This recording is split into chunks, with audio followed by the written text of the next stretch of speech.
5 திட்டங்களுக்கு short notes வந்து கொண்டு வந்திருக்கேன். ஸோ பார்க்கலாம் பாருங்க. 5 திட்டங்கள் பார்த்தீங்கன்னா இந்த மாதிரி ரொம்ப சிம்பிளாக எடுத்துக்கணும். அந்த பேராகிராஃப் எல்லாம் இருக்கக்கூடாது.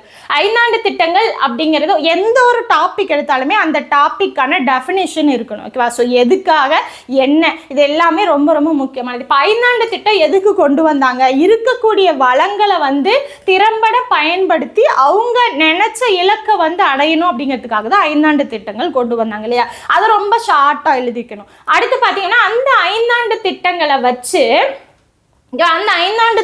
வச்சு என்ன பண்றாங்க? பொருளாதார திட்டமிடலை கொண்டு வர்றதை எந்த நாட்டுல இருந்து கொண்டு வந்தாங்க அப்படின்னா ரஷ்யால இருந்து தான் இது பண்ணாங்க. ஓகே, ஸோ அதோட பேஸ் அப்படிங்கிறது ரஷ்யா தான். அப்போ ரஷ்யாவை வச்சு தான் நம்ம என்ன பண்ணிக்கிட்டோம்? அதை சாம்பிளாக வச்சு தான் 5 திட்டங்களை வச்சு நம்ம வந்து பொருளாதார திட்டமிடலை கொண்டு வரலாம் அப்படிங்கிறது எங்கேருந்து தருவிக்கப்பட்டது? ரஷ்யாவிலேருந்து கொண்டு வரப்பட்டது. அதில் பார்த்தீங்கன்னா மொத்தமாக 12 5 திட்டங்கள் தான் இருக்குது. அதில் 12th தான் லாஸ்ட் 5 திட்டம். அது எப்போ நடந்தது அப்படின்னா 2012லேருந்து 17 வரைக்கும். ஓகேவா?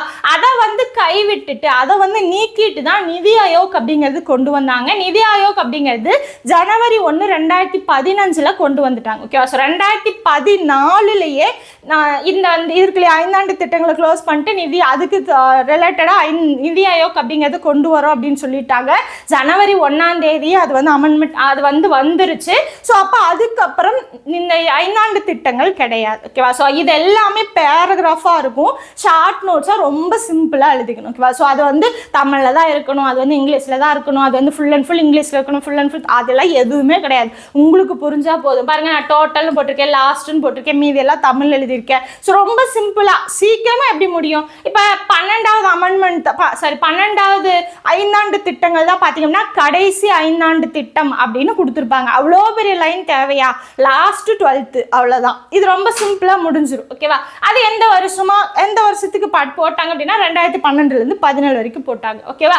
அடுத்து அதை விட்டுட்டு அதை நீக்கிட்டு தான் நிதி ஆயோக் அப்படிங்கிறது கொண்டு வந்தாங்க. நிதி ஆயோக் பற்றி தனியாக படிப்பீங்க. அப்போ அந்த நிதி ஆயோக் பற்றி தனி டாபிக் போட்டு நீங்கள் அதை ஃபுல்லாகவே நோட் பண்ணிக்கணும். ஓகேவா? இப்போ 5 திட்டங்களை பார்த்தீங்க அப்படின்னா எப்படி கொடுத்துருப்பாங்க புக்கில்? 5 திட்டம், முதலாவது 5 திட்டம், அதுக்கு கீழே 2-3 பாயிண்ட்டு, 2வது 5 திட்டம், அதுக்கு கீழே 2-3 பாயிண்ட், இப்படி இருக்கும் இல்லையா?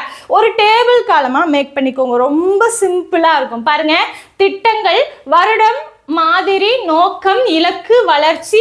இங்க டிக் அப்படிங்கிறது வெற்றி திட்டம், இது போட்டிருக்க இல்லையா கிராஸ் அப்படிங்கிறது தோல்வி திட்டம். அவ்வளவுதான். ஸோ வெற்றி தோல்வின்னு எழுதுனா கூட ரொம்ப டைம் வேஸ்ட். என்ன பண்ணிக்கலாம்? டிக்கு அந்த இன்ட்டு போட்டுக்கலாம். இப்போ பாருங்க, ஃபர்ஸ்ட் அப்படின்னு போட்டேன், முதலாவது 5 திட்டம்.